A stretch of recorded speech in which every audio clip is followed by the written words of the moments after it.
Hello everyone and welcome back to the channel.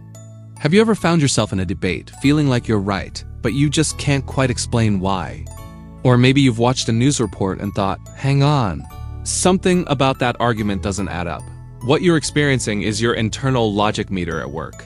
Today, we're going on a fascinating journey to explore what logic is, how it secretly runs the operating system of our minds, and how it has shaped human thought for thousands of years. So, where did this whole idea of logic even come from? It wasn't just discovered under a rock. Think back over 2,000 years to ancient Greece. The cities were bustling centers of trade, politics, and philosophy. People were constantly debating, trying to persuade each other in the marketplace, the courts, and the public square.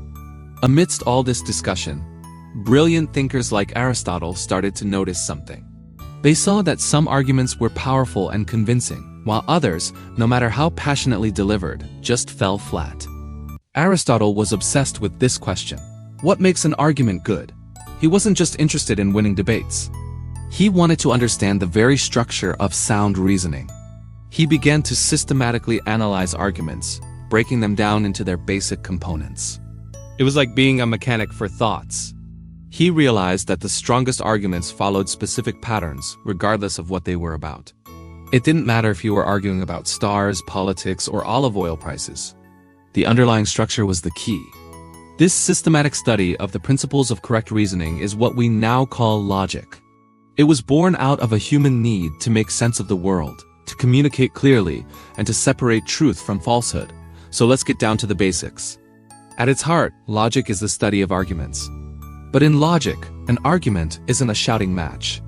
It's a set of statements, which we call premises, that are offered as reasons to believe another statement, which we call the conclusion. Think of it like a recipe.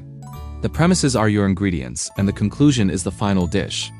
The goal of logic is to see if the ingredients, when combined correctly, actually produce the dish you were promised. Let's look at a classic example. Premise 1. All humans are mortal. Premise 2. Socrates is a human. What's the logical conclusion? Therefore, Socrates is mortal. See how that works? The conclusion flows directly and unavoidably from the premises. If the first two statements are true, the third one absolutely has to be true. This is a logically valid argument. It's like a perfectly built machine. If you put the right parts in, you are guaranteed to get the right output. Now, let's mess it up a bit to see what an invalid argument looks like. Premise 1. All cats have 4 legs. Premise 2. My dog has 4 legs. Conclusion. Therefore, my dog is a cat. We all know that's wrong, but why is it logically wrong? Because the conclusion doesn't necessarily follow from the premises. Just because two things share one quality, having 4 legs, doesn't mean they are the same thing.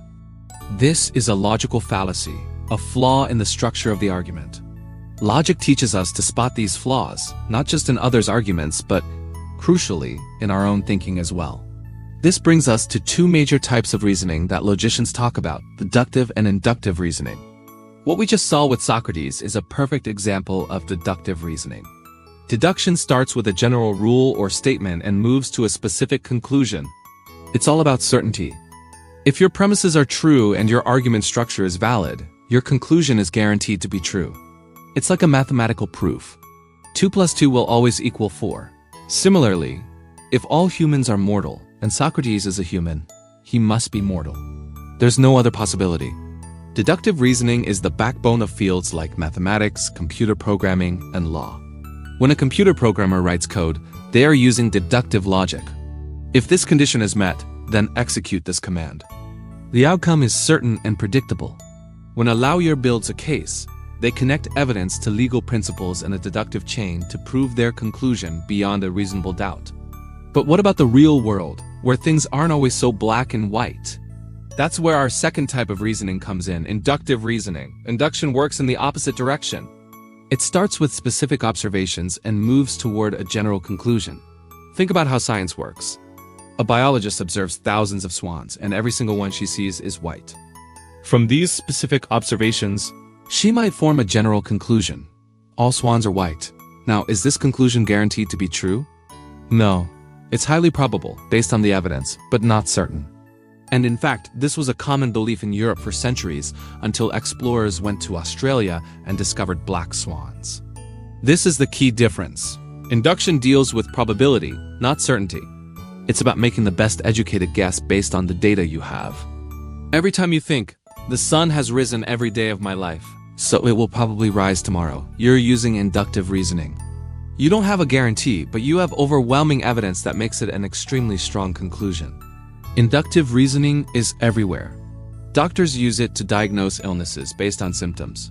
You have a fever, a cough, and a sore throat, symptoms that have often been associated with the flu in the past. Therefore, the doctor concludes you probably have the flu. Financial analysts use it to predict market trends based on past performance. And you use it every day, like when you decide not to touch a hot stove because you've learned from past experience that it hurts. You're taking specific instances and forming a general rule. So why does any of this matter for you in your everyday life? Because mastering the basics of logic is like gaining a superpower. It's the skill of clear thinking. First, it helps you build stronger, more persuasive arguments. Whether you're writing a college paper, proposing a new project at work, or just trying to convince your friends which movie to see, understanding how to structure your thoughts logically makes you far more effective. You can present your ideas not just as opinions, but as well-reasoned conclusions that are hard to refute. Second, and perhaps more importantly, logic is your best defense against manipulation and misinformation. We are constantly bombarded with advertisements, political speeches, and social media posts, all trying to persuade us. Many of these rely on those logical fallacies we talked about, the flawed arguments that trick us into believing something. When you understand logic, you can start to see through the smoke and mirrors. You can identify when someone is using an emotional appeal instead of evidence, or when they're building their argument on a shaky, unproven premise. You become a more critical, discerning consumer of information. Think of logic as a filter for your brain. It helps you catch bad ideas before they take root. It pushes you to ask questions like, what's the evidence for that claim? Does that conclusion really follow from the premises? Is there an alternative explanation? This practice of critical thinking is essential for navigating our complex, information-saturated world and making informed decisions about our lives, our communities, and our future. In the end, logic isn't some dusty, abstract subject reserved for philosophers in ivory towers. It's a practical, vital tool for everyone.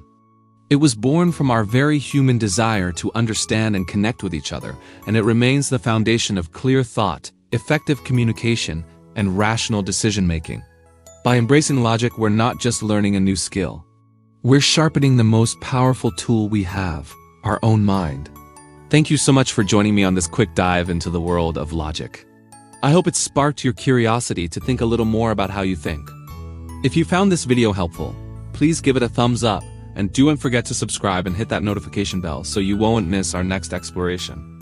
I'd love to hear your thoughts in the comments below. Share an example of good or bad logic you've seen recently. Until next time, stay curious and think clearly.